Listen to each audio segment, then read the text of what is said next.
thank you so much for coming this early to our session. I would like to كم time جاي. I would like to thank you all for coming that early. We didn't start on time, but we will try to minimize our speeches to be with the schedule of the conference. First, which I would like to thank Professor, His Excellency Professor Hassan Khalid for accepting our invitation to be chairperson with us in this session. I will present to you the chairpersons because you have to know everyone, because I want to thank everyone here supported Women for Oncology and is helping in our mission in this issue. I will start from there. Professor Lobna Siddiqui, the co-president and co-founder of Women for Oncology, and the professor of clinical oncology in القصر العيني School of Medicine. Dr. Rahti, yes. Dr. Raga is the CEO and the director of Aswan Oncology Center. Dr. Rash Hagag is the head of clinical oncology department in Zaazit University. Dr. Nihal Mashad is one of our pioneers in Women for Oncology, who was the head of patient and advocacy in Women for Oncology, and she's a clinical oncology consultant in Tanta University. طبعا بروفيسور حسين خالد غني عن التعريف. Previous dean of NCI and Minister of Higher Education and Clinical Oncology professor and our mentor in many fields. Dr. Safa Ramadan, Professor of Hematology and Oncology in now Safa is in England, right? Cambridge, yes. ممكن تقولي التايتل عشان انا بالنسبه لي التايتل is Yeah, good morning, everyone. My name is Safa Ramadan. I'm a professor of oncology, hematology, and bone marrow transplant at the National Cancer Institute. Proud to be actually a student of Professor Hussein Khalid and all of the staff there. I was also a senior consultant at the European Institute of Oncology Milan till the last year, where I get to know my friend and my colleague, Dr. Elisabetta Todisco. Currently, I am working as a director of a research and development for drug development unit at the Discovery Center by AstraZeneca in Cambridge, UK. And with me, Dr. Elisabetta Todisco. She's currently the director of hematology, oncology, and bone marrow transplant in one of the biggest referral centers in Milan, and she is the first woman to be a director in that field in the northern Italy. This is a huge achievement. Okay, and joined us now Dr. Mohammed Shawqi, director and CEO of Tanta Oncology Center, and last but not least, Dr. Hatem Amin, CEO and director of Sohag Oncology Center, and our representative in, I always say that, in the presidential initiative program. And Dr. Islam Anan, of course, all of people here know Dr. Islam, CEO and founder of Excite. And before his session, I will tell you mini biography about Dr. Islam. Thank you so much. I would like to present Dr. Lobna. She will talk about the achievements of Women for Oncology. Good morning. I'm so happy that some of you are present here in spite of the very early time. And of course, we are honored to have Professor Hussein Khalid as a guest for Women for Oncology Egypt. Women for Oncology Egypt was launched in 2019 in response to a call by ESMO Women for Oncology Committee. And unfortunately, during the lockdown, we were on hold. And then we called for an action. In June 2021, during the ANTI conference, calling for an action to restart our activity. This was followed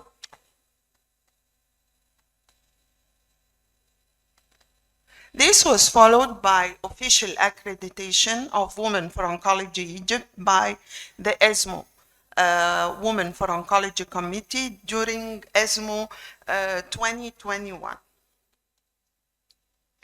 We got our logo for Women for Oncology Egypt. We started immediately, and it was inspired from the first female physician in the history, Merit Betah. We started our own website and other media communications. This to present ourselves. Our main goals can be categorized and built on 3 pillars. The first one is empowerment of female oncologists in Egypt during their career development path. The second target were female cancer patients, support and advocacy together with her family. The last pillar is the community service. We are trying to have campaigns for awareness, for early detection, as well as prevention. All this through a dozen or more of a steering committee trying to achieve our goals. We started the waves of Women for Oncology Egypt sessions presenting ourselves. And we were happy to be invited by Onco Egypt last year. This is the second year on the row we are invited. And we had really, third year, the first one, this is the third year on the road. And we had really support of eminent female role models in the Egyptian society. We had Professor Sharifa Sharif, who is the CEO of the National Institute for Advocacy and Government Sustainable Development, as well as Professor Khaled Khalaf, who is the CEO of LDBL, which is a group which is affiliated to Missouri State University. And please remember these 2 names. I will come back to them later. It was a very successful meeting. The next wave was during the 60th anniversary of the NCI, and it was a huge gathering of eminent female oncologists in Egypt. A landmark in the pathway of Women for Oncology Egypt was during the 15th BGICC.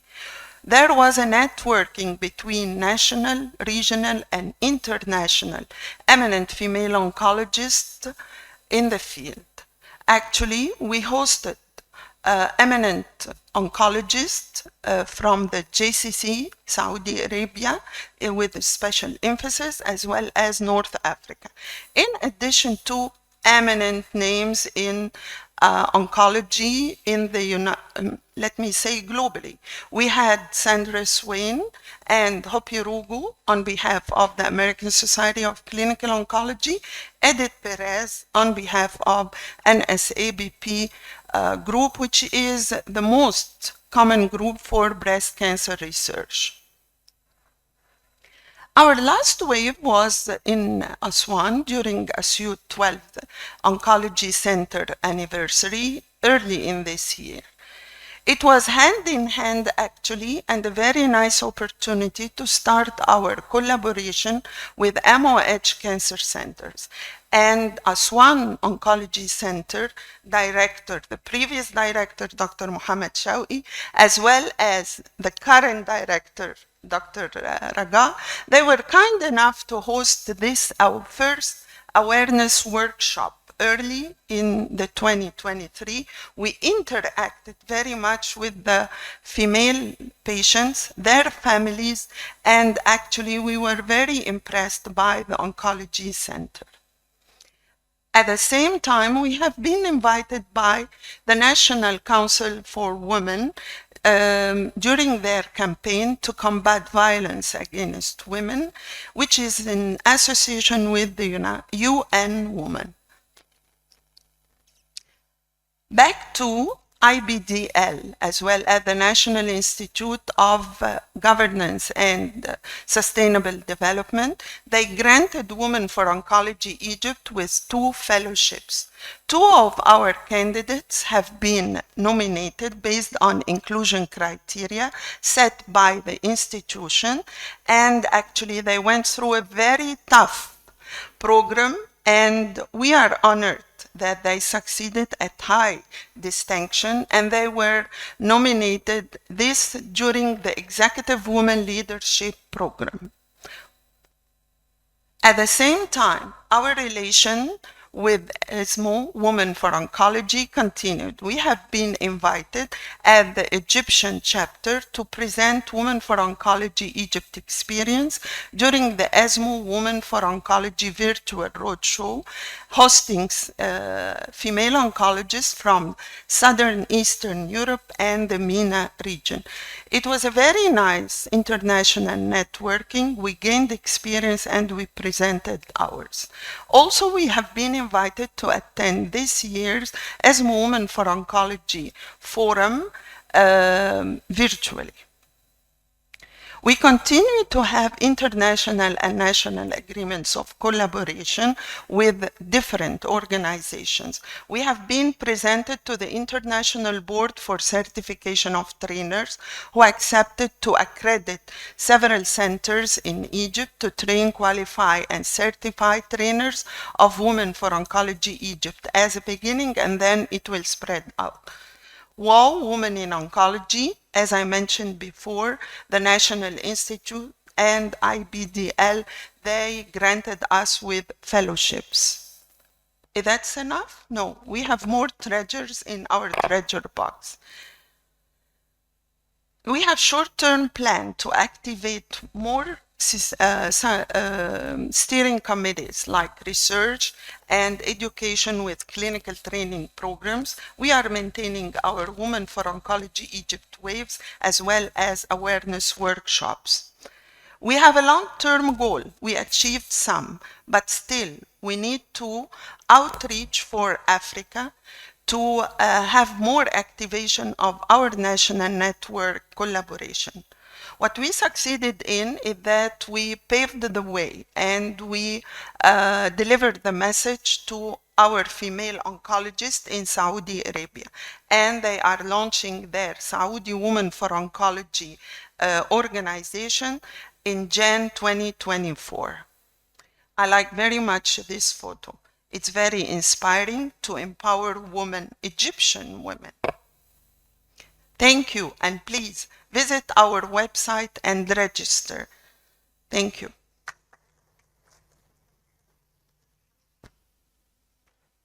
So much, Professor Lubna.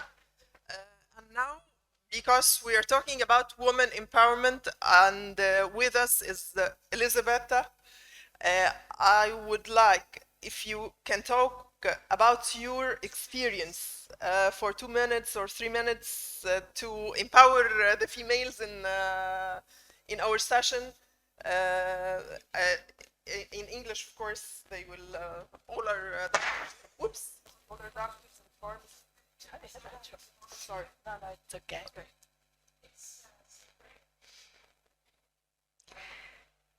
So, good morning, everybody, and I really thanks the scientific organizers to invite me in this beautiful city for the second time. I came over also last year at the same conference, not at that section. So actually, my experience, I am a hematologist, hemato-oncologist mainly, and I started my career in Rome, where I completed my specialization in hematology. Then I have been in the United States for 3 years And then I started working in Milan in 2000 actually. So I worked in Milan in two very big cancer center, Humanitas Cancer Center and the International European Oncology Center in Milan. And I am an expert of acute myeloid leukemias mainly.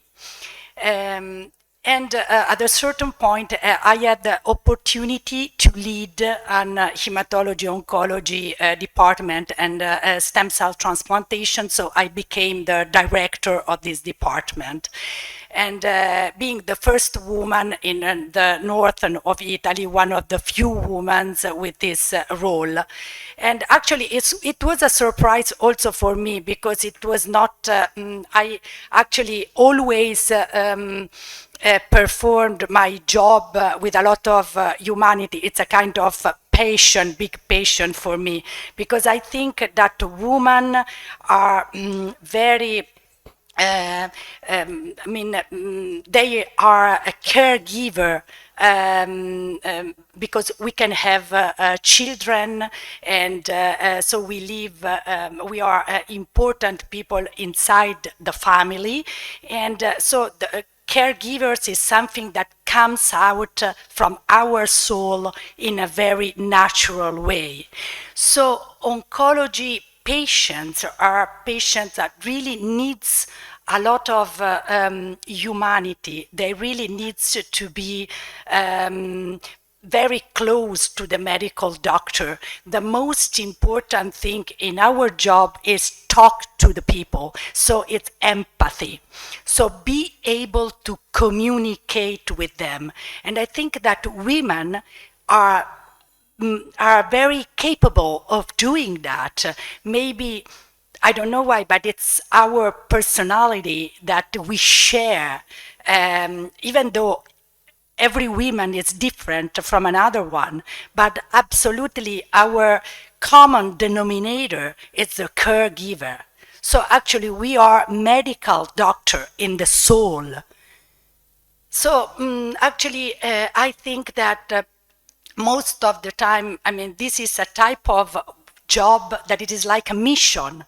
So you have to study a lot, be updated, because a lot of new drugs are coming up every day, because research development, fortunately, all over the world, in the last year particularly, has developed a lot, and so we have new drugs and a lot of opportunity for our patient.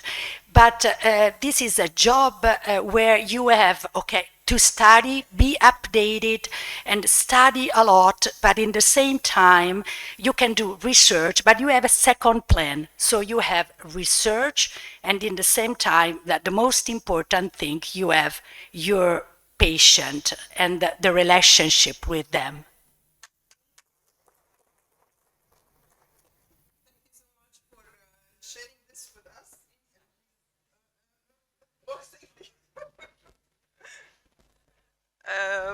Thank you so much for sharing your experience with us. And now I would like to present my dear friend, Professor Islam Anan. Islam is the founder and CEO of Excite, lecturer of pharmacoeconomics in Faculty of Pharmacy, Ain Shams University, lecturer of health policy, pharmacoeconomics, and pharmacoepidemiology in MIU and Future University, health policy and health economics consultant to the Presidential Initiative Department of the Egyptian Ministry of Health, health policy and economics consultant in the UNICEF, and lecturer of medical journalism in AUC. Right? I know everything about him. Thank you, my dear friend.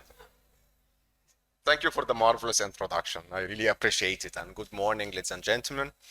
Good morning, my dear professors, Your Excellence, the Dr. Hussein, and congratulations on the marvelous opening. And for, I guess this is my 5th or 6th year for the Onco Egypt. I'm really pleased, as usual, to be among my professors, my colleagues. So it's very hard in just 25 minutes to talk about the concept of 20 minutes to talk about the concept of health economics, which we usually teach in 2 years.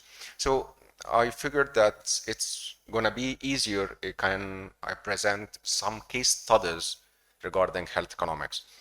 So that's my conflict of interest, and excuse me because of the time constraint, I will be running some slides to make it in 20 minutes. So in introduction, we usually talk about cancer regarding efficiency for spending. And if you go for the Journal of Cancer Policy, you will find a lot of papers. And unfortunately, as practitioners, we usually neglect somehow the health policy and health economics of the domain and the discipline that we are actually practicing. But we always collide with the need that we would like to prescribe the top-notch innovative medications, but the health policies of my reimbursement system, my insurance, or for example, there is a budget constraint. How can we solve that? And hence the science of efficiency emerged. And you can find that in the Journal of Cancer Policy, they are focusing mainly on financing. How can we find alternative source of funding for cancer innovative treatment? How can we make sure that every dollar spent is actually spent in the right place?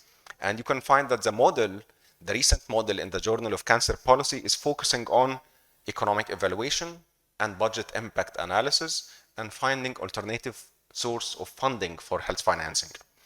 And you will find that in every single guidelines issued since 2015. You will find that even in the ESMO for any cancer type, they insist that if you're going to select a medication or a treatment regimen, you need to focus on cost effectiveness. Hence, we are not only focusing on clinical trials like before, we are focusing as well on real-world evidence and efficiency studies. And as mentioned earlier, that we are expecting a lot in the pipelines.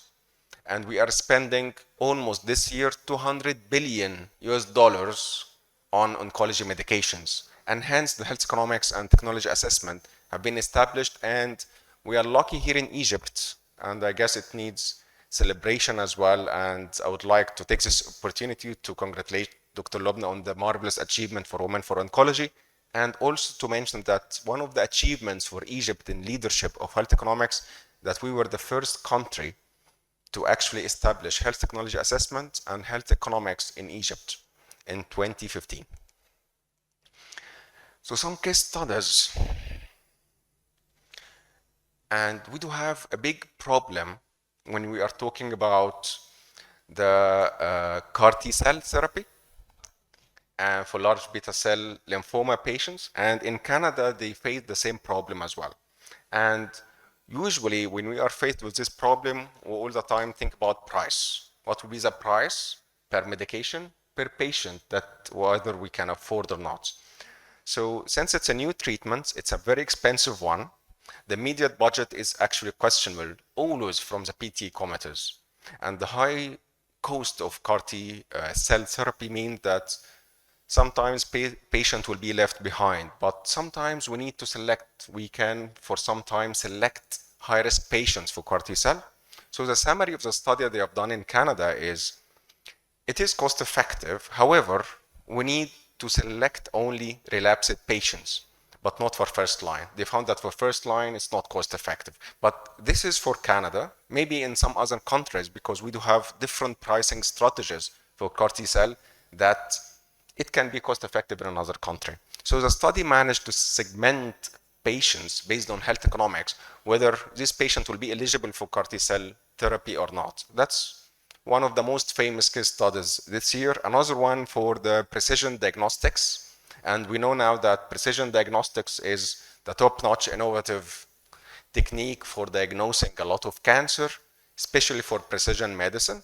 And this study was done for non-small cell lung cancer in UK. And you know, of course, how much it costs, whether we are talking about immuno-oncology or we are talking even about precision medicine diagnostics prior to the treatment. And because it's of a very high cost, it's very important to understand the cost effectiveness not to be selected for all cancer types.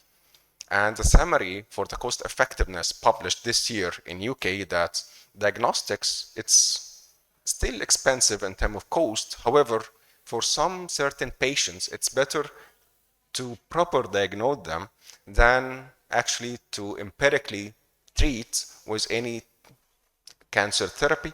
And the conclusion were that the precision decision diagnostic testing can be cost effective approach. However, they recommended that in order to be included in the reimbursement system, we need to do a budget impact model and we need a managed entry agreement with the company. It means that cost effectiveness managed with the manufacturers to decrease the cost of diagnostic, and they took a lot in the managed entry agreement in regards to the cost effectiveness model. So cost effectiveness can play a role either to segment patients in terms of treatment or to push on the pharmaceutical companies and diagnostic companies to decrease and reduce prices, so we'll be able to better put an efficiency model for the diagnostics. So if we go to the science itself, it's very simple what we are doing regarding the presidential initiative and the Ministry of Health regarding the Unified Procurement Authority, and what we are doing there is we compare the budget in regards to the outcome. And usually we compare not only the price, we compare the direct medical costs, any treatment included in the treatment itself, the direct non-medical as well, whether the cancer patient will be commuting to take their treatment. For example, if we are talking about IV infusion, they need to go to the hospital, there is an IV chair, there's a transportation fees, there's sometimes relocation or hotel accommodation, and some countries are actually paying the patients the honoraria or the fees for the relocation or the hotel accommodation, like what's happening currently in Sultanate Oman. And in Egypt as well, we are actually as well approving the cancer patients.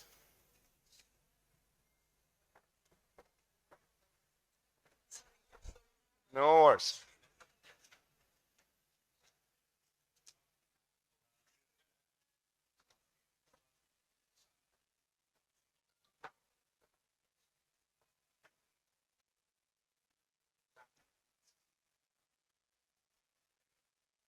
Sorry for interruption, but I would like to welcome His Excellency, previous Minister of Health, Professor Awad Tajuddin, for accepting our invite. And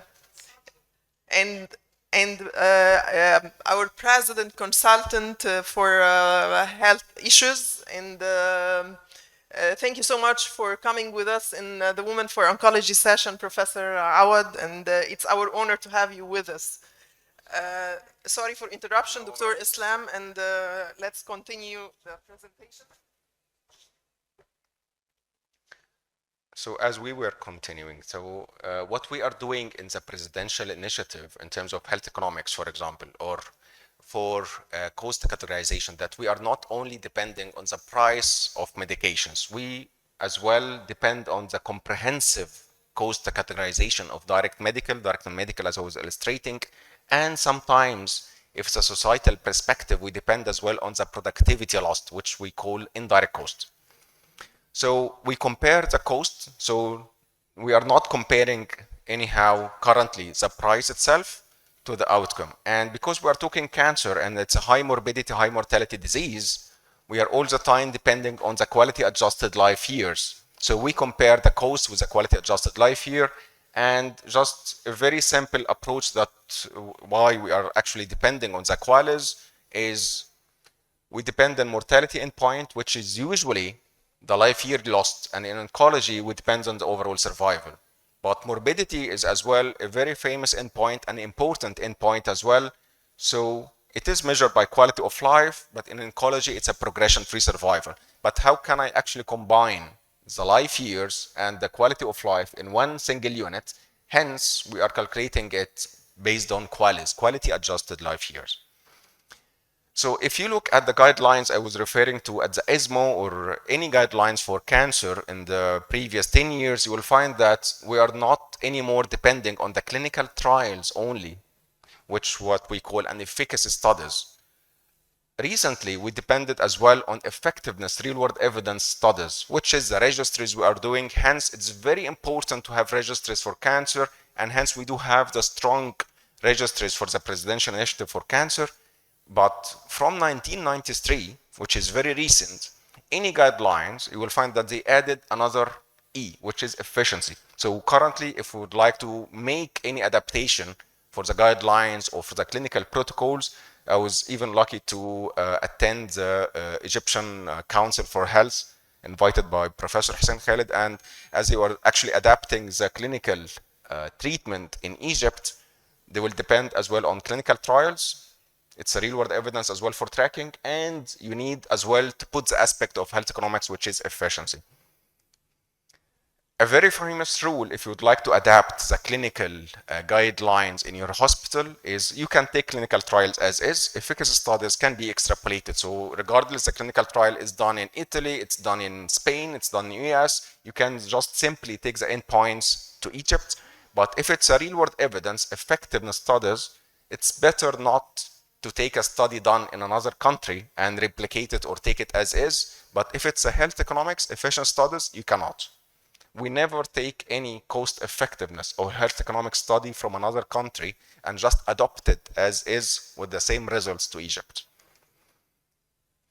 Currently, we are doing mainly cost minimization and cost utility analysis for the Unified Purchase Authority, Shura al-Muwahhad, or for the Presidential Initiative, we do as well a cost benefit analysis. So I will present just one case study for the value studies. Is when we find that the medications are with similar outcome, or we cannot actually find a superiority in clinical trials between two medications, we do a cost minimization analysis. And in cost minimization, we compare cost versus cost. So for example, we are not talking about price. If we do have two medications, one of them is $8 and another one is 1.5 per pill, we never compare price of the pill currently as per the Egyptian law as well. We deleted as well the law of قانون 89 للتسعير, the law of 89 decree, and currently we calculate all the cost, the pharmacist salary, which is the time cost, the nursing salary, and the supplies. You will find that the medication priced on $8 is actually less in cost eventually. There's a very nice case study as well done for the subcutaneous versus intravenous trastuzumab in Chile. And they compared all the direct non-medical cost of intravenous trastuzumab versus subcutaneous trastuzumab if it's home administered. And they compared the price, and the price of the subcutaneous was actually higher than the intravenous. However, and you can see that we are taking all the cost of the salines, IV tubing, the needle, disposable syringes, and the administration as well. And we compared it to the cost of the subcutaneous. Although the price of the subcutaneous was slightly higher, eventually it's less if you're gonna administer it home-based. But this study was beautiful. Why? It's not because they managed to adopt the subcutaneous, they managed as well to decrease the price of the biosimilar. You know, the biosimilar is still intravenous. So they managed from the health economics perspective study to decrease 25% from the biosimilar.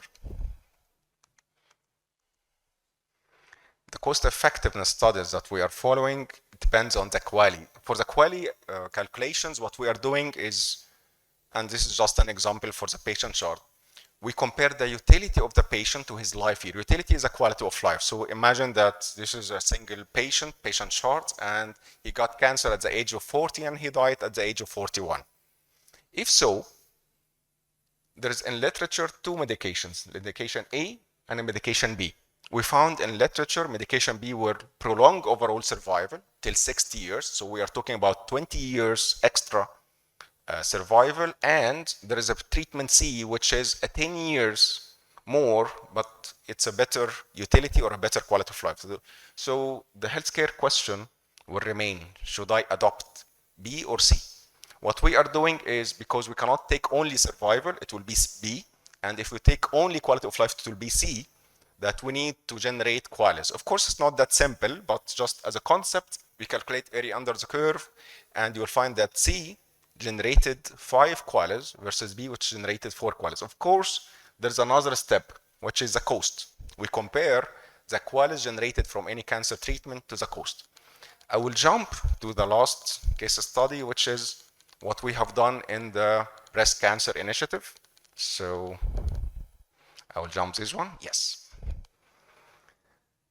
We are expecting as well the results of the economic evaluation of the other cancer initiatives, but for breast cancer, and I will finish with this case study, we would like to evaluate, we've done like 30 million females screened in the presidential initiative, but what is the return on investment?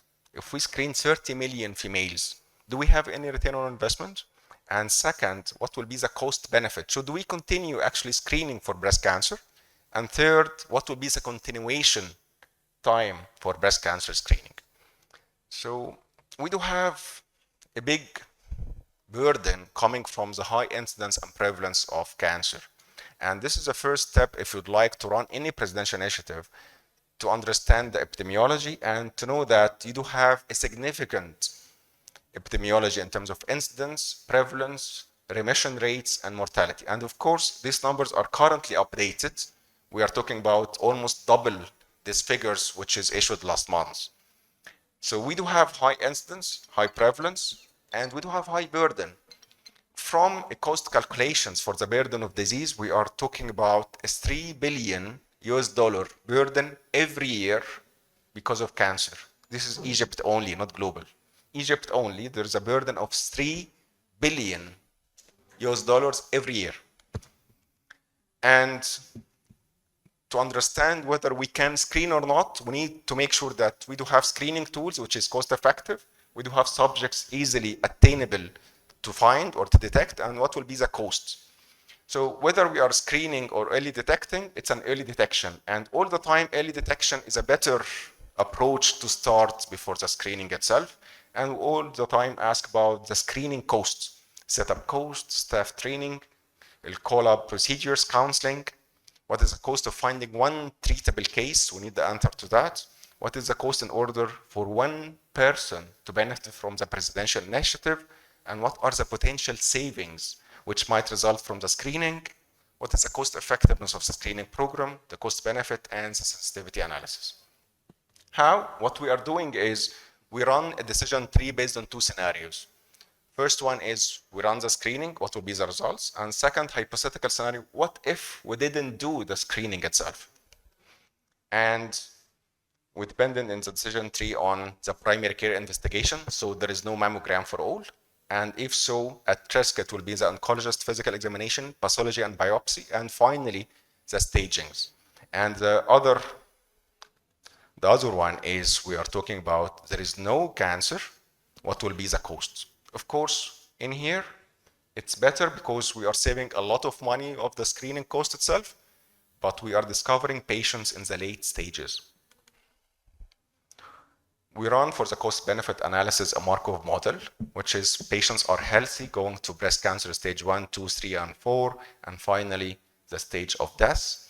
And before campaign, the levels of breast cancer stage 1 or 2 were actually not that high compared to stage 3 and 4. So before the campaign, we had a significant higher percentage for stage 3 and 4. But after and during the campaign and after the result, we'll find a 50% decrease in advanced stages, which is mainly where it's coming the cost benefit from. So for the result itself, and this result were actually cut off on the 23 million Egyptian females, we can see that the return on investment for breast cancer, it was 38%. It means that for every Egyptian pound spent, we returned around 1.5 Egyptian pounds, and we saved almost 1.2 billion. The 1.2 billion, it's coming from the early detection, finding a cure, and this year, it will be 1.2 and it will be 38 return on investment. But after 2 years, it will be better because you spent most of the screening budget in the first 2 years. So it will be better after the third and the fourth year as well. The difference in qualities were actually significant for the campaign. We generated 63.7 thousand qualities versus 50K qualities. And for the life years lost, we are talking about less life years lost for the campaign arm versus no campaign arm. So we are talking about incremental 14K qualis and incremental around 30,000 life years saved at the arm of the campaign itself. Okay, that's it. And one final message before my recap is, if we would like to continue in the cancer screening and the adoption of clinical protocols for cancer, these two should be walking hand in hand. And we should actually do the forecasting of any cancer screening with the treatments, because it will even help that we can decrease the price of innovation. We can all the time make large volume agreements with the pharmaceutical companies, which is currently happening, because we are not just entering a new molecule for the case of 2 or 3,000. We are screening 30, 40, and 50 millions in some presidential initiatives. I believe this will be the future for two things. First is better cure for patients, and two, because I'm a health economist, financial sustainability, which is very important given the current circumstances. Thank you.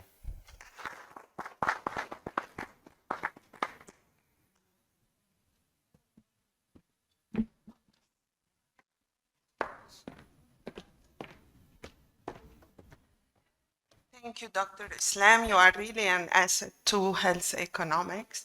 And I would like to start now the second part of Women for Oncology Egypt, which is going to be interactive roundtable discussion about a very important issue we are facing in Egypt, هجرة الأطباء الشبان من مصر. لماذا وكيف نستطيع أن نحد من هذه الظاهرة؟ اسمحوا لي السادة الضيوف، أستاذنا الدكتور حسين خالد وزير التعليم العالي السابق ورئيس اللجان الطبية بمجلس أعلى الجامعات، وأستاذنا الدكتور عوض تاج الدين وزير الصحة السابق ومشرفنا كمستشار للصحة للسيد الرئيس، دكتور إسلام عنان، إليزابيتا، وكان المفروض يشرفنا الدكتور أشرف حاتم رئيس لجنة الصحة بالبرلمان المصري، ولكن هناك بعض العوائق. دكتور حسين مودريتور، اتفضل. بسم الله الرحمن الرحيم. بشكر حضراتكم شكرا جزيلا على وجود يعني هذا الحفل الهام، وعلى القضية الهامة جدا اللي احنا يعني ان شاء الله نناقشها.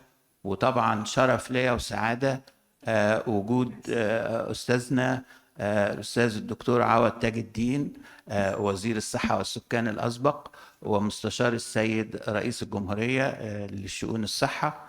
وطبعا الحقيقة هو موضوع هام جدا، وعلشان نبتدي مناقشة في الأول بنحب نعرف عدد الأطباء، مثلا الإحصائيات اللي موجودة في مصر، عدد الأطباء اللي هاجروا من مصر وموجودين في دول أخرى بيخدموا صحيح هناك وبيرفعوا راسنا. وبعدين إيه المشاكل اللي بتخلي الأطباء عندنا بعد ما يتخرجوا يسافروا، ويمكن ساعات في نفس الوقت وهم لسه بيدرسوا في الكلية بيبتدوا يمتحنوا امتحانات المعادلات اللي هي بتبقى موجودة علشان أول ما يتخرج يسافر، وإزاي نحل هذه المشكلات. وطبعا هي دي الحقيقة الأربع نقط الهامين اللي احنا ممكن نتكلم فيهم، وأنا بترك الكلمة لأستاذنا الأستاذ الدكتور عوض تاج الدين. بسم الله الرحمن الرحيم. أنا بشكر أخي العزيز الفاضل الأستاذ الدكتور حسين خالد وأسرة المراكز الطبية المتخصصة لدعوتهم الكريمة، ورغم يعني إن احنا اتلخبطنا في المكان وكده، لكن كنت مصمم إن أنا أكون موجود معاكم النهاردة، وده شرف ليا يعني. طبعا النقطة دي نقطة مهمة جدا واحنا كلنا عايشناها. على فكرة ما تنسوش تخلوني أقول بعض الكومنت على المحاضرة بتاع الدكتور خالد الدكتور إسلام بس في الآخر. يعني الملحوظة الأولى إن كنت بقول للدكتورة صفاء القاعة كلها ستات، فالرجاله يا عيني قاعدين غلابه كده في حته على جنب. بالمناسبه دي امبارح، لا مش امبارح، من يومين كنا في اجتماع مهم جدا، وكان كل الاجتماع كله رجاله ما عدا سيده واحده، هي سيده فاضله وعزيزه علينا جدا ومهمه جدا. وبعدين فجاه انحرف النقاش الى المراه المصريه وقدرات المراه المصريه والكلام ده كله. انا شخصيا في مواقع كثيره جدا من ايام ما كنت طالب، ثم تدرجت في العمل الجامعي وخدت كل الوظائف الجامعيه حتى رئيس جامعه وبعدين وزير صحه وحاجات كتير قوي. انا بيرسونالي على ليفل معين انا شايف ان المراه المصريه مراه عظيمه جدا، وبعدين ليها ادوار كتير جدا، ومحاوله الاعتقاد ان نمكن المراه، هو نمكنها في بعض الاماكن، لكن احنا ما حسناش قوي، لان زميلاتنا في كليه الطب دخلوا بالمجموع، والمعيدات بيتعينوا بالمجموع، وكثيرا بقى في المواقع القياديه. وبعدين بقول لها جامعة عين شمس فيها بنات أكتر من الولاد. قالت لي عشان أشطر. ف- هي القصة مش أشطر، هي جامعة عين شمس فيها كلية البنات، وكلية البنات دي فيها 3 كليات، علوم وتربية وآداب، فعشان كده عدد الطالبات أكتر. المهم وبعدين قلت لها يعني قصة عني شخصيا. قلت لها أنا لما اتجوزت وزوجتي هايلي كواليفايد الله يرحمه، وبعدين قعدت اخد لها اجازات برغبتها الشخصيه، خدت 9 سنوات اجازات، ما يعني خارج اطار كل القوانين. وبعدين في الاخر قالت لي النهارده انا رحت الحته الفلانيه وقدمت استقالتي. قلت لها ليه؟ قالت لي لان انا في حياتنا على فكره الموضوع ده ليه علاقه بالموضوع اللي انا هتكلم فيه. انا كنت اخرج من البيت الساعه 7 صباحا وارجع 2 بالليل، طول النهار شغل. ودي قصه من قصص اللي يعني الدور اللي قائم على الأطباء في مصر. يعني كل الدكتور بيروح يشتغل في المستشفى لغاية الساعة 12 واحدة 2 لغاية ما يشتغل، وبعدين يروح يشوف مستشفى تانية يشتغل فيه، وبعدين يروح عيادة ويقعد طول النهار وطول الليل يشتغل. ما هو ده عبء ثقيل جدا جدا. هو بيعمل كده ليه؟ بيعمل كده عشان يوفر ليه ولأسرته حياة كريمة، سواء كان دكتور أو دكتور. ثانيا في كل الأحوال الانكم يعني خصوصا قبل كده وحتى دلوقتي مش هو ده اللي يستطيع ان يحقق كل رغبات الطبيب. الدكتور مش زي زمان عايز 7 عياده وعروسه ومش عارف وسبع الحاجات. لا، كثيرا من الدكاتره الصغيرين ويمكن منكم مش قادر يجيب عربيه كويسه، مش قادر يجيب شقه كويسه الى اخره.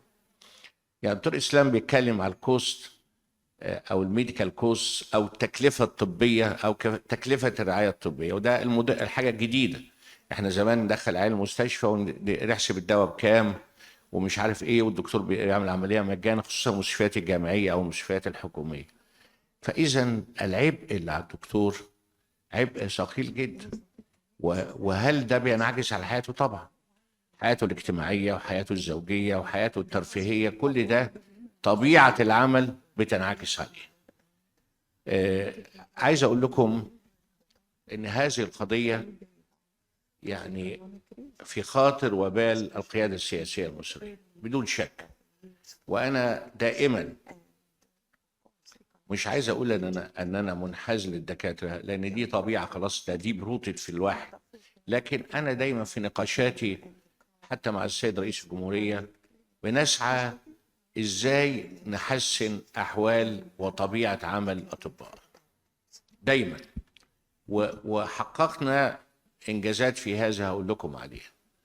الحاجه الثانيه، انا بعتقد ان النظره المجتمعيه والمؤسسيه للاطباء والمؤسسات الطبيه ما بعد الكورونا اختلفت تماما عن قبل الكورونا.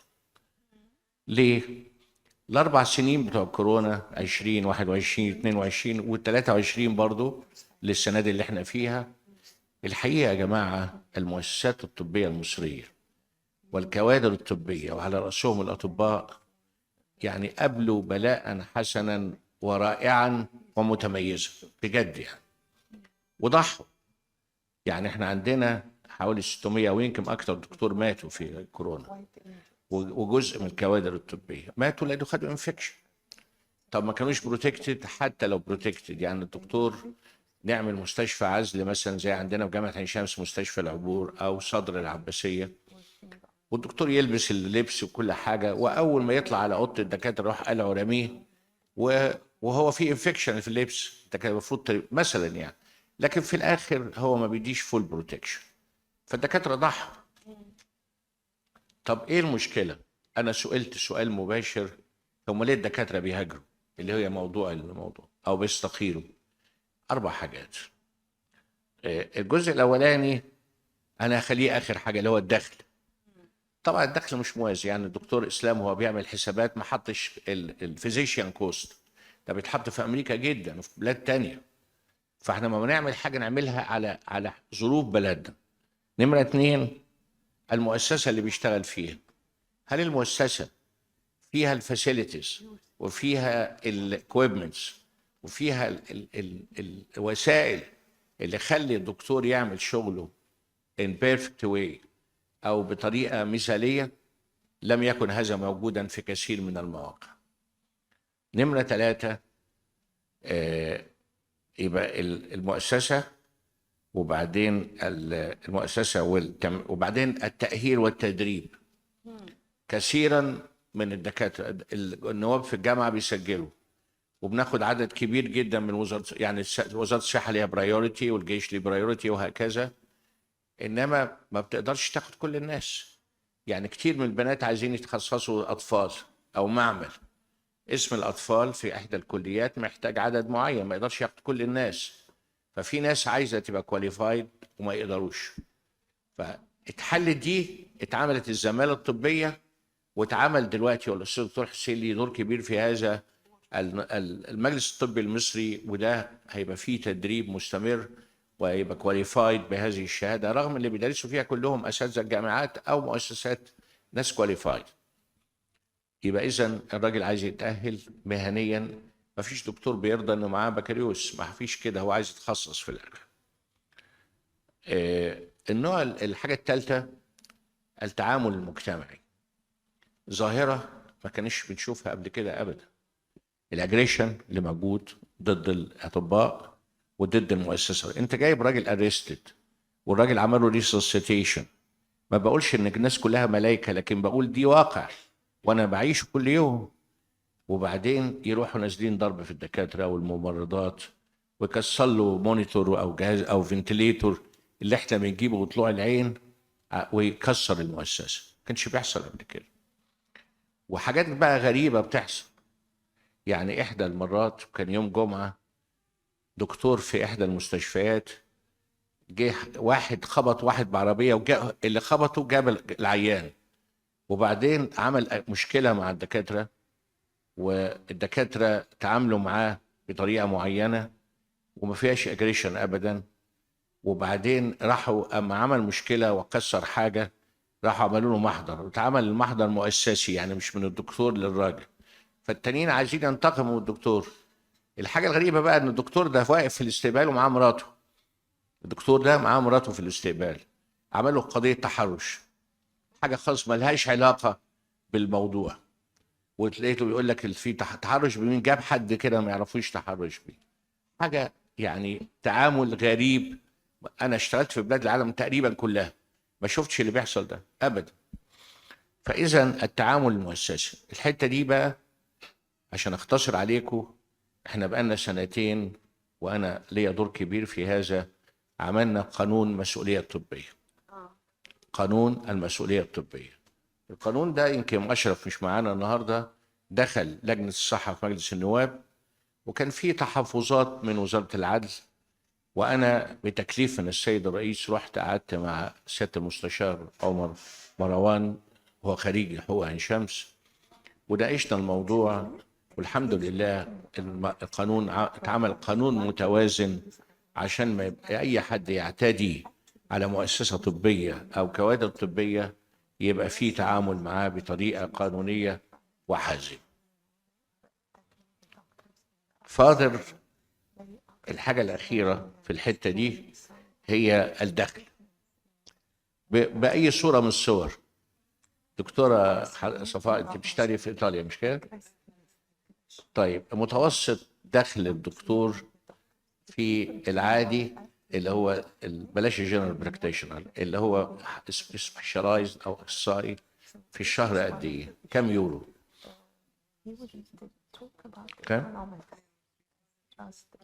3000 in Italy. تمام.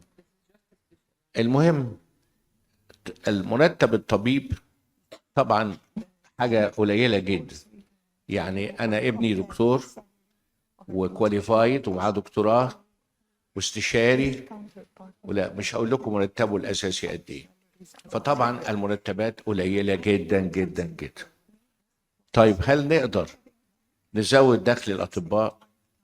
اتفقنا نزوده بطريقة عشان جدول المرتبات الحكومية ثابتة، لكن طبعا قدرنا نزوده. أنا بتكلم عن الحكومة والقطاع والمستشفيات الحكومية. قدرنا نزود بدل المبطشيات، وطبعا برضو مهما زاد، يعني كان زمان بدل المبطشية يجيب لنا سندوتش كباب، دلوقتي بدل المبطشية ما يجيبش سندوتشين طعمية. أنا كنت بشتري سندوتشين الطعمية من نجف في العباسية ب5 تعريف، واما يقولوا له دي لدكاتره الدمرداش يدينا شويه طعميه زياده وعيش زياده ومخلل وحاجات كده يعني. فالنهارده البدل مهما زاد مش كفايه.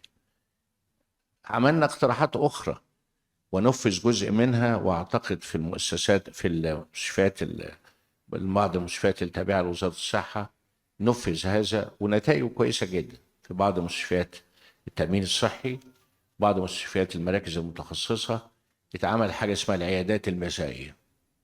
فالعيادات المسائية دي وكان من ضمن الستيتمنت الأساسية إنك تدي الدكتور 50% من الكشف اللي بيعمله. الصبح يشتغل خلاص الواجب بتاعه، بعد الظهر هيشتغل عيادة مسائية ياخد 50%. يبقى ممكن يزود بدل الموتشيات، الحوافز، كل دي أنا ما بقولش إن هي تساوي 3000 يورو. طبعا 3000 يورو ممكن يصرف منهم 2000، لكن في الآخر هيفضلوا 1000. هنا يصرف ال 4000 أو ال 5000 ومحتاج 5 كمان عشان يعرف يعيش. فإذا في وسائل أعتقد إنها واللي هيكون أحسن بعد كده بقى التأمين الصحي الشامل. يعني ال6 محافظات اللي طبق فيها التأمين الصحي الشامل، أجور الأطباء وحوافزهم الحمد لله أحسن كثير. يبقى إذن هي دي الأسباب اللي بتخلي الدكاترة تهاجر، ومنهم ناس كواليفايد جدا، ويعني بدون مبالغة ما بين 70 ل 80% من اللي بيسافروا حتى من غير هجرة، حتى اللي بيسافروا يشتغلوا واخدين موافقة جهاتهم الحكومية أو الجامعية، ما حدش رجع. يعني أنا على مدى السنوات السابقة ما حدش رجع. وكان في الجامعة القانون بيقول ان عضو هيئه التدريس لما يسافر، الست اللي متحمسه في الناحيه الثانيه دي قولي لها بس مش بقول لكم كل الستات النهارده. وبعدين كان القانون بيقول انه الماكسيموم 6 سنوات. الحاجه الوحيده المفتوحه اللي هو مرافق زوجه او مرافق زوج، وكتير منهم بيسافروا ما رافقش زوجته لكن على الورق مرافق، بس مرافق بيه ما اعرفش. فالمهم لما جيت رئيس جامعه وكان اللي عدى 6 سنوات لازم يرجع يقعد 6 سنوات هنا عشان يسافر تاني، والحد الاقصى ما عدا مرافقه الزوجه كان 10 سنوات. فقلت لهم خارج هذا الاطار خليه يقعد 10 سنوات. في ناس سافروا قبل ما تطلع نتيجه الدكتوراه وما رجعش تاني، وترقى استاذ وهو هناك برضه وما رجعش تاني. طبعا فرق شاسع في الانكم. يعني اللي بياخد 5000 ريال وده قليل، اضربه دلوقتي في 8.5 شوف يطلع كام. فالانكم مختلف. فهل هذا مبرر لهجرة الأطباء؟ طبعا. الراجل عايز يعيش حياة كريمة عايز يبقى له دخل كويس، عايز يقدر يوفر حياة له ولأولاده، ومفيش ما يمنع لو دخلهم مدارس أو دخلهم جامعات خاصة. لا أنا بقول لك بقى يساووا كام دلوقتي؟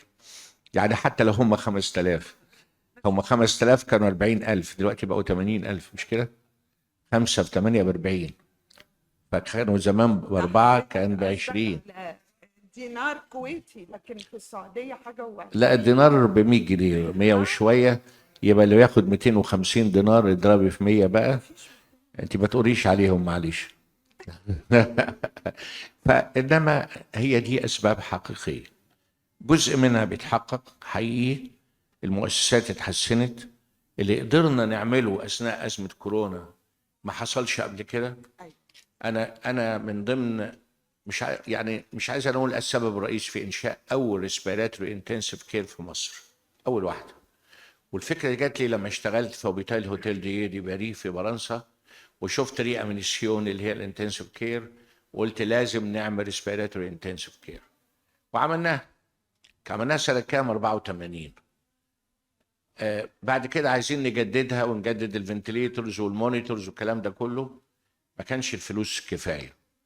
فلما حطيت تقرير قدام سيادة الرئيس قلت له كل الرعايات المركزة في مستشفيات الصدر بما فيهم الجامعية محتاجة تتحسن، ويجيب لها اكويبمنتس جديدة، ونحسن شبكات الأكسجين، وجبنا السيباب والبايباب والحاجات دي كلها اللي حسنت جدا الأداء. يعني احنا خدنا تقريبا مبلغ ضخم جدا، خلينا الانتنسيف كير بتاع عين شمس 5 نجوم. نفس الشيء بالنسبة لمستشفى صدر عباسية، كل مستشفيات الصدر في مصر، كل الرعايات المركزة، شبكات الأكسجين، الأوكسجين تانكس، ليكويد أوكسجين، الأوكسجين اللي هو بالأسيستد فنتيليشن، كل ده تحسين وتحسين حقيقي. والنهارده تقريبا كل المحافظات فيها جامعة، كل المحافظات فيها مستشفيات تعليمية، كل ده بيدي صورة أحسن للأداء الطبي من ناحية، وفي نفس الوقت بيحسن قدرة الكوادر الطبية وعلى رأسهم الأطباء أن يؤدوا دورهم.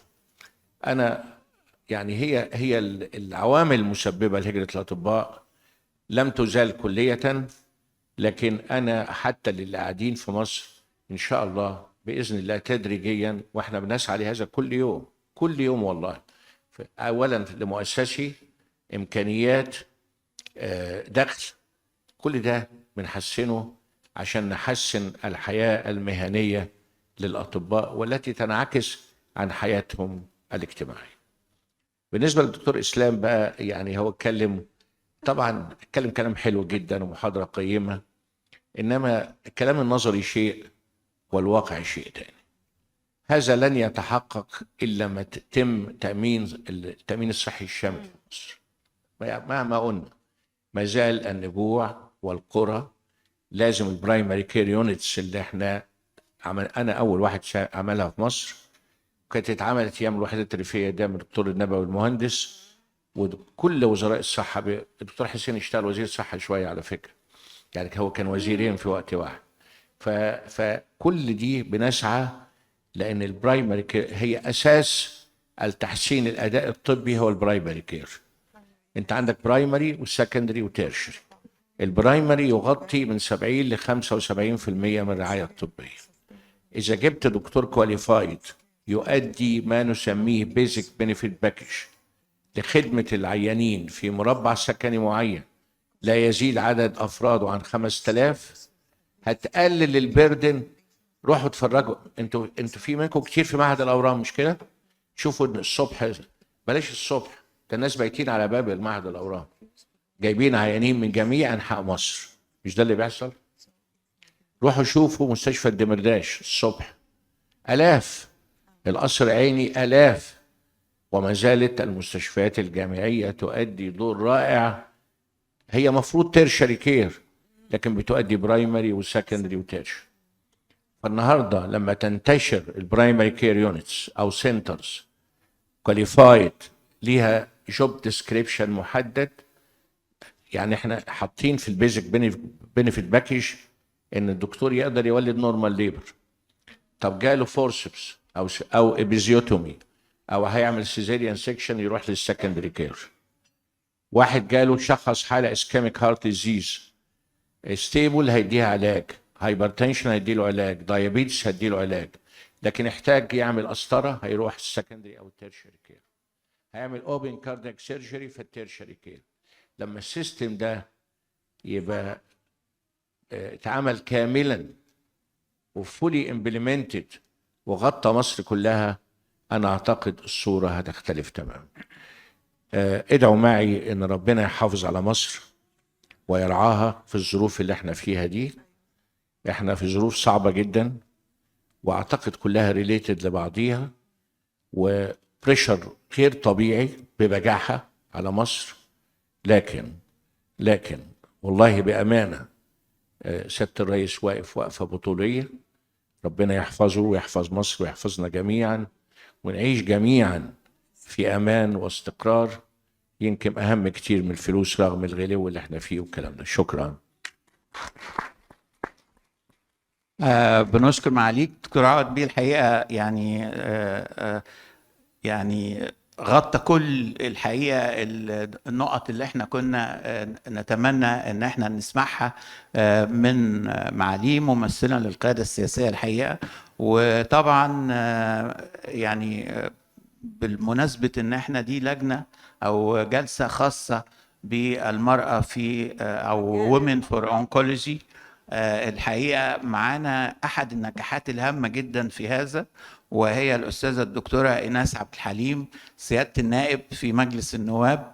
وهي تقدر برضو تدينا خلفيه. الدكتور عوض بيه كان بيتكلم على موضوع قانون المسؤوليه الطبيه والجهد اللي تم في هذا، فحضرتك عضو في لجنه الصحه في مجلس النواب، يعني لو حضرتك يعني تقدري تدينا كلمتين كده.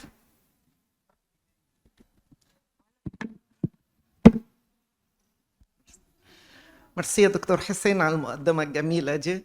الحقيقة موضوع هجرة الأطباء احنا درسناه في اللجنة على مدى الدورتين. زي ما قال أستاذنا الفاضل الدكتور عوض تاج الدين، هي موضوع الأجور، وده جزء بس على فكرة. إما تعمقنا مع الأطباء وشفنا لا، هو مش ده الأساس. الأساس كان التدريب، إن مفيش تدريب يخلي الطبيب يحس بأنه بيتقدم بعد اللي خده من دراسة الطب. فكان بالنسبة للتدريب أعتقد المجلس الصحي المصري كان كافي أنه يحل المشكلة، أنه جمع ما بين التدريب الإلزامي وما بين القوانين اللي صدرت أو اللجان اللي صدرت قبل كده، وعملنا تدريب. وبرضو من أول الحاجات اللي اتحط كل الفئات اللي ليها علاقة بالطب، علاج طبيعي، تمريض، فنيين، طب أسنان، صيدلة، كل دول هياخدوا الدرجة العلمية اللي هي البورد المصري وتوحيد الشهادة. ده كان مهم سواء على مستوى مصر أو بره مصر. فالموضوع التدريب، وبالإضافة كمان احنا ده هيطبق في الجامعات المصرية، إن الأول مرة تبقى معانا جامعات الطب العسكري وجامعة الأزهر، ما كانش ده بيتحط قبل كده. تحسين المهن الطبية وبدل العدوى، والرقم اللي اتحط من 2014 واتغير بعد كده في 2020، ده برضو ساعد شوية ان الدخل يبقى احسن شوية بالنسبة للأطباء سواء في الصحة، وده كان اساسا المهنه الطبيه، وبدل العدوى بيبقى في الصحه. احنا ضفنا الجامعات المصريه كلها وجامعه الازهر واعضاء هيئه التدريس والعاملين في المستشفيات الجامعيه والادارات الطبيه، فده برضو جزء من تحسين الدخل. لكن احنا نعادل الطبيب المصري باي طبيب بره، طبعا احنا بالنسبه لدخلنا الوضع فرق كبير قوي قوي، حتى مع دول افريقيا مش مع الدول المتقدمه. مشكلة عدد الأطباء بالنسبة للمرضى، احنا طبعا عددنا كان قليل قوي، يمكن دلوقتي يتحسن الرقم وبقى 9.2، لكن لكل 1000 مريض لكل 10,000 سوري، بس الوضع بره بيوصلوا ل 25 و26. فاحنا يعني متعشمين ان احنا نوصل الرقم ده، بس الرقم اتحسن عن السنين اللي فاتت الحقيقة. يعني بالنسبة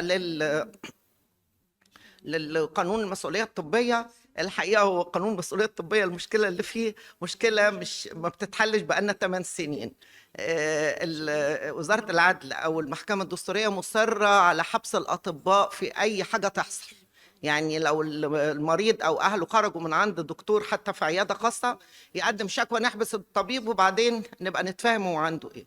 واحنا طبعا كلنا بالمنطق والعقل ما ينفعش احبس طبيب لمجرد اي مشكله حصلت، لان فيها حاجات بتبقى كيديه.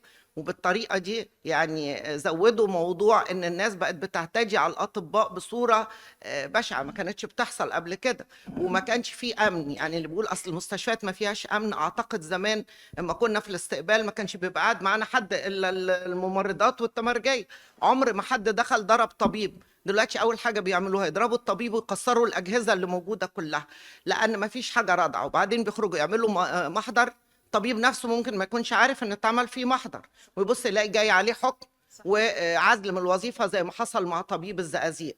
القضيه مشت والمحكمه شغاله والطبيب ما عرفش حتى ان حد اشتكاه. فطبيعي كان لازم يتعمل لجان ولجنه عليا، وان الطبيب اي حد يقدم فيه شكوى لازم في القانون على الاقل اللي انا مقدماه خلال اقل من شهر يكون الطبيب عنده خبر ان في حد اشتكاه مش عمل له قضيه. لكن الموضوع زي ما بنقول ان الورق رايح جاي والاعتراض كله على حبس الطبيب. قلنا طيب نعملها حبس بس ما يبقاش للطبيب، ما نحبس اللي بيعتدوا على الطبيب الاول، نبقى نفكر في حبس الطبيب. اي حد يعتدي على منشأة طبية عملنا لها مخالفات مالية وحبس، برضو رجع تاني. بس اعتقد ان احنا الفترة اللي جاية في امل كبير انه يخلص في اللجنة وينزل للجلسة العامة. لا يعني هي نقطة الخلاف ابتدت فعلا تتحل، والمفروض انه بس هي انتخابات الرئاسة اللي هتعطلنا شوية، ممكن نستنى بعد الانتخابات لأن الفترة اللي جاية ما عندناش. الدكتور اشرف هيجي لكم في لجنه الصحه قريب جدا، لان خلاص وزاره العدل خلصته وقانون متوازن جدا. كان فاضل نقطه وحيده، هي حق المريض او اسرته في التقاضي. يعني كان لا التعويضات دي محكمه، فاي حد ممكن يرفع قضيه، يعني ما نقدرش نمنعه، لكن كل الحاجات التانية كلها اللي كان عليها نقط خلافية الحمد لله اتحسنت. ما انا لسه هكمل لحضرتك. ايوه هي اتحلت بس بعد 8 سنين، يعني كان بعد المفروض إيه؟ انهم من اول ما تقدم القانون في احنا مش عايزين نتكلم في الماضي، خلينا في لا ما هو حتى المره دي حضرتك احنا 3 سنين مقدمين 8 سنين ايه ده، احنا بقالنا 20 سنه يا دكتوره. لا 5 اللي فاتوا والثلاثه دول الحمد لله ان الامور مشت، وانا عارفه انه هينزل الجلسه العامه خلاص، يعني تمام. احنا بالنسبه لنا مفيش مشكله. طيب احنا ممكن لو نسمع تعليق او اتنين من بعض الزملاء اللي موجودين في القاعة. دكتورة علا، أستاذة الدكتورة علا برضو من أحد نجاحات Women for Oncology الحقيقة، هي حاليا رئيس قسم طب الأورام في المعهد القومي للأورام. Thank you, Dr. Hussein, and يعني allow me to talk in English because we have our guest from Italy and I think English would be much easier. احنا كلنا عرب اهو. علشان we have a guest حضرتك معانا, she's Dr. Elisabetta. So if you don't mind, I'll talk in English. So yes, we have a huge problem. يعني I'm going to talk about the National Cancer Institute and our department. Facts are, we are having residents now who are, after taking the residency, they are submitting that they don't want to continue anymore. I have 4 now in the department. Now we realized that 50% of our doctors in the institution in the department have actually finished their master or MD degree and have traveled and worked elsewhere. We understand that there is a percentage that it is okay for them to go because they're going to help the department when they travel. That's okay. However, the juniors are traveling now. The juniors are leaving the medical profession. So that's a big problem because we need them. And it's not about having large numbers. It's not about having the large numbers. And by the end of the day, I have 100 and the 100 are going to leave. So what we did in the National Cancer Institute is, first of all, education. And we were very conscious about having a real, to have the residence level to be at a level that is comparable to anywhere in the world. We're sending them for preceptorships now, very short preceptorships. We're doing collaborations with Italy, in the US and everywhere. But this is something that we need to work on really upgrading their level. Number 2 is recognition. We are all lacking recognition in our country, with the work that we do, highlighting how important it is. So the recognition is directed elsewhere, where the doctors should really be focused on right now. Definitely having better resources, because it's important.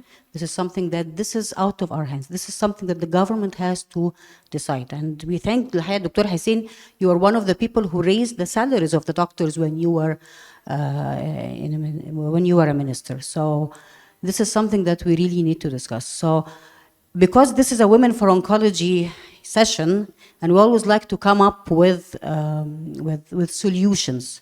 And we are in crisis, زي ما حضرتك ما قلت, we're definitely in crisis. So we need like what to do during crisis, what to do mid-term, what to do as long-term. So this is something that we really all need to talk about. يعني. So thank you. Thank you very much.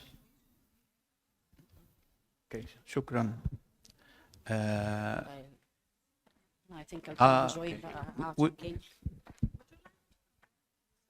Dr. Elisabetta would like to comment on the previous sessions.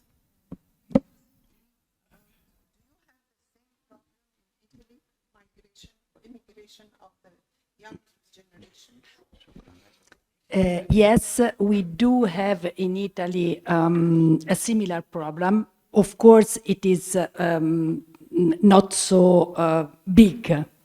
But actually, the problem of young people, in my opinion, is, yes, education, but the problem is the salary. Also in Italy, the salary of a medical doctor is lower comparing with the rest of Europe, and particularly comparing with United States. Even though in United States, as you know, the health is not a right, but actually you have to buy the health. So it's a completely different system, but young people look for that, and this is very important for them because they live a virtual reality by internet, and so they think that they are, it's completely different generation. I have also 2 daughters, and I can touch with my hand every day that, I mean, they want everything soon. So I'm not saying that it is a defect, but it is a different mentality. So actually, medical doctor has got a lot of responsibility. So they look for, inside medicine, they look for specialization that are less responsibility. Like, for example, oncologists and hematologists, oncologists, a lot of responsibility, as the minister was saying, also about the aggressiveness of the people if somebody dies, and young people, I mean, it's very difficult to involve them in that. They prefer something easier. So this, and there is also the problem, as you said, of the poorest, because also in Italy, the north of Italy is richer, and then there are the islands that are poorer, poor city. I mean, the level of life, it's not, I mean, you cannot compare, but still there are differences in economic, social status. And so it's very difficult to find a medical doctor to go in these islands, for example, Sardinia, and another problem is that we have few medical doctors, also because of the test to get in the university. It's a very difficult test to get in. So actually, this is a big problem. They want a big test, a very difficult test. So we have few medical doctors comparing with our needs. Thank you. Excuse me, what is the number of physicians per 10,000 population? For 10,000, I don't know. I cannot answer to this. Know. If you want, I can. And the number of available beds for 10,000 for What? each beds, hospital beds. You don't know. But I know the fertility rate in Italy, it's 1.2. It's 1.2. Fertility rate. Yeah, fertility. This yes. is another very big Yes. problem in Italy. We yes. are ready to send some millions for Africa. No, I just would like to add one thing. Sorry. Go ahead, Prof. Go ahead, Professor, if you would like to say. No, I just would like to add a few things for what Elisabetta has said. Because in my experience, for example, when I left mainly for research, because research is a big passion for physicians. So, and the field is becoming really for physician scientists rather than just a physician. So research became integral part of our daily work. And this is something that needs a lot of development in Egypt. And I think part of the health economic problems is the development also of research. Nobody is against health economic studies, and including this even in the guidelines when you take decisions. And the guidelines in every country take into account health economic issues. But we have also other channels. For example, also in Italy, in Europe, I know also how it is in some countries like China and Eastern Europe. So you have your guidelines also including in the decision tree or plan the health economic issues, but you also have other mitigation plans and the channels, because when you're in front of the patient, it's not about health economic anymore, and you believe that this patient is going, for example, to be benefiting from a drug that is very expensive. You have some programs with pharmaceutical companies, like compassionate use of the drug. The company provides the drug, so we have a system, for example, for that. You have clinical trials, and clinical trials is fundamental to provide other routes for giving patients the most updated and the most developed also drugs. I know, for example, in Eastern Asia, they do not allow pharmaceutical companies for approval of their drugs unless a certain number of patients were included from every country. And this is the way their patients have access to drugs. So I think we need, develop all the plans for health economic inclusion and guidelines, but also develop our clinical research facilities and resources. Otherwise, you will be really in trouble. Excuse me, we are not aware, we are aware, and we are not far from the points which is raised by you, which is very important points. Number one, for guidelines, already the scientific societies in Egypt, which is usually under the umbrella of the societies, we have most of the specialized personnel or physicians in this specialty. For example, I will leave this for Professor Hussein Khalid, but I am the chairperson of the Egyptian Society of Chest Disease and Tuberculosis. And we have guidelines for management of tuberculosis, which is adopted by the society and also by the Ministry of Health. And under the umbrella of the society, we have all the personnel share in the management of chest patients in Egypt. For example, we put the guidelines for the management of tuberculosis. And you have very successful programs in the management of TB. And I will tell you, in 1980s, the number of positive tuberculosis patients per 100,000 of population were 350. Last year, it is less than 10, because the program is very successful. We have guidelines for the management of respiratory tract infections. And we start to put the first guideline in 1999. And in 2013, we have the second version. And 2023, this year, we have the third version.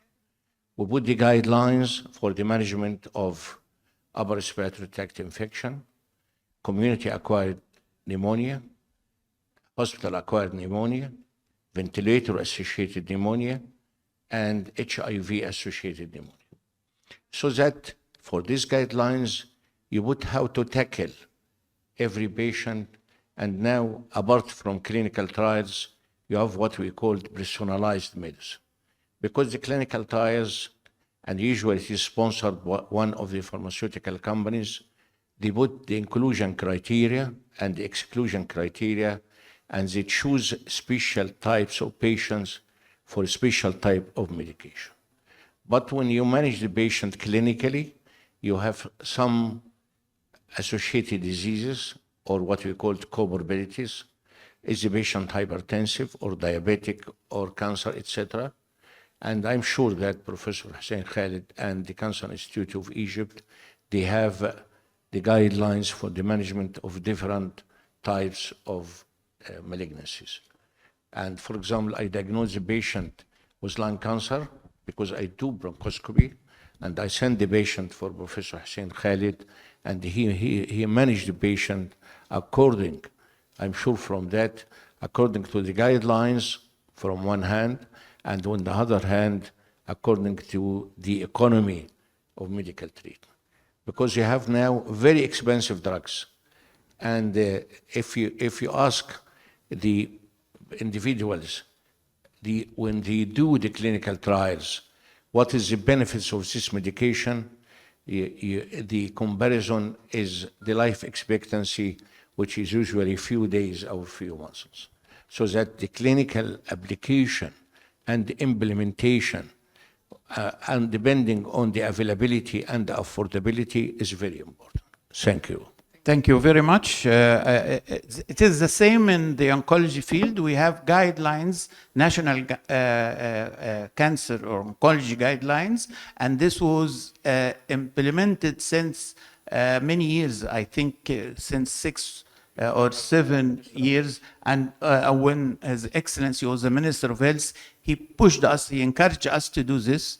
And now we are in the process of updating the oncology guidelines, the national oncology guidelines in Egypt. Unfortunately, due to the lack of time, and although the discussion was extremely beneficial and pinpointed to all the problems, we are going to make some kind of a draft of the outcome of the discussion and send to Your Excellency. And now we finish the session, and thank you very much, and we like to have a photo with you.